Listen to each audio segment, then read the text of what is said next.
கல்யாணம் புதுசுல என் வீட்டுக்காரர் என்ன டீ போட்டு தான் கூப்பிடுவார். ஏய் சென்னமாலிங்க வாடி, ஏய் சோப்பு எடுத்து வாடி, ஏய் சீப்பு எடுத்து வாடி, அத்தனை டீ போட்டு கூப்பிட்டாருங்க. இப்போ டீ போட்டு வந்து கூப்பிடுறாருங்க. கட்ட புருஷன் டா எதுக்கு தெரியுமா போடுறோம்? டார்லிங் டார்லிங், அதை சுருக்கி தான் நாங்க டா சொல்றேன். அதெல்லாம் ஒண்ணும் கிடையாதுங்க. ஏங்க வாங்க போங்க அத்தான் இதெல்லாம் போய் எல்லா பிள்ளையும் இன்னைக்கு வாடா போடான்னு சொல்லக்கூடிய அளவுக்கு நீங்க அத்தனை உரிமையை ஆம்பளை பிள்ளை இழந்துட்டு நிக்கிறாங்க. அதாவது நீங்க இவ்வளவு பேச்சு பேசுறனே, இந்த பொண்ணு எல்லாம் குடும்பத்துக்கு அடக்கமா இருக்குமா, புருஷனுக்கு பயப்படமா தான் நீங்க யோசிக்கிறீங்க. நான் யோசிக்கவே மாட்டேன்.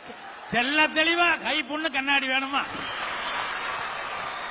உண்மையா சொல்றேங்க, நான் என் வீட்டுக்கார்ட்ட ஒரு நாள் கூட சண்டை போட்டதே இல்லை, நான் கோவப்பட்டதே இல்லை, அவரை திட்டந்தே இல்லை. கோவம் வந்துச்சா தூக்கி போட்டு 2 அடி அடிப்பேங்க, அவ்வளவுதாங்க. ஆனா ஒரு உரிமையை மட்டும் என் வீட்டுக்காரருக்கு நான் விட்டு கொடுத்துருக்கேங்க. என்ன உரிமை தெரியுங்களா? அது அவர் நினைச்ச நேரத்துல துணி துவைச்சு போடலாம். அவர் எப்ப இஷ்டப்படுறாரோ அப்ப பாத்திரம் கழுவி வைக்கலாம். அவர் எப்ப இஷ்டப்படுறாரோ அப்ப சமைச்சுக்கலாம். அவர் எப்ப இஷ்டப்படுறாரோ வீடு தொடச்சு வைக்கலாம். இந்த உரிமையை நான் கொடுத்துருக்கேன். ஆனா வேத்து விறுவிறுக்க என் வீட்டுக்காரர் வந்து அப்படியே வேற ஒழு வந்து உட்காருவாருங்க. நான் தான் ஆசையா பரிமாறுவேன். என்ன சமைக்கிறது நம்ம அவரு தான். எல்லா சர்வீஸும் பண்றாரு அவரு. நீங்க என்னதான் பண்றீங்க எனக்கு தெரியாம கேக்குறேன். நான் வீட்டுல எல்லாரும் வந்து புருஷனை என்னங்கன்னு கூப்பிடுவாங்க. அது எப்படிப்பட்ட வார்த்தை மட்டும் இப்ப பாருங்க. பாத்ரூம்ல பொண்டாட்டி குளிக்க போயிட்டு என்னங்க அப்படின்னா பள்ளி வந்துருச்சுரா பாவி பையில வந்து அடிடான்னு அர்த்தம். என்னங்க அப்படின்னு ஸ்கூட்டர் போசல கூப்பிட்டாள்னா பூக்கடை வந்துருச்சுரா நிறுத்துறா பூ வாங்கி குடுறான்னு அர்த்தம். என்னங்க அப்படின்னு ஹோட்டல்ல சாப்பிட்டு முடிச்சுட்டு கூப்பிட்டாள்னா சாப்பிட்டு முடிச்சாச்சுரா ஒழுங்கா பில்லு குடுறான்னு அர்த்தம். என்னங்க அப்படின்னு பீரோ திறந்துட்டு குரல் கொடுத்தாள்னா உன் பர்சுக்கு வேட்டு வைக்க போறான்னு அர்த்தம்.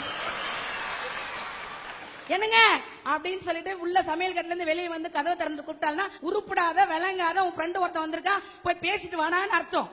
என்னங்க அப்படின்னு சமையல் கட்டுல இருந்து சாப்பாட்டை கொண்டு வச்சு கூப்பிட்டாள்னா வீணா போனவனே ஒழுங்கா சாப்பாட வந்துரு, இல்லன்னா இன்னைக்கு உனக்கும் லேப்டாப்பும் சமாதின்னு அர்த்தம். எங்க ஆண்களுக்கு உரிமை இருக்கு?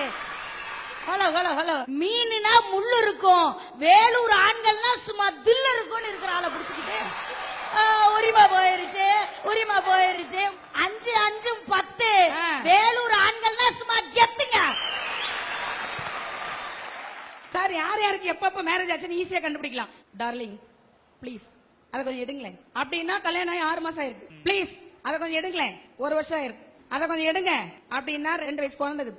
எடு அப்படின்னா 5 வருஷம். எங்கடா உங்க அப்ப 10 வருஷம்.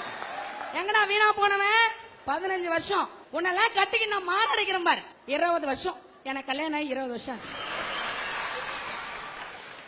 எம்மன் சிரித்தால் கூட 80 மரணம். ஒரு உமன் சிரிச்சா உங்க அக்கா அக்கா உனக்கு 20 மரணம். மழையில நினைஞ்ச மண்ணோ மனசுல நினைச்ச பொண்ணோ என்னைக்கா இருந்தாலும் காலை வாரி விட்டுரும். கல்லால் அடிப்பட்ட நாயை விட காதலால் அடிப்பட்ட பாய் இந்த உலகத்தில் அதிகங்க. காதல்னா என்ன? ஒரு கருவறையில் தொடங்கி கல்லறையில் வரையில் ஒரு மனிதனுக்குள் ஊறி இருக்கின்ற உணர்வு. இறைவன் கண்களை ஜோடியாக படைத்தான், கைகளை ஜோடியாக படைத்தான், இதயத்தை மட்டும் ஏன் ஒன்றே ஒன்று படைத்தான் தெரியுமா? அதனுடைய ஜோடியை அதுவாக தேடிக்கொள்ள வேண்டும் என்பதால் தான். இதுதான் காதல்.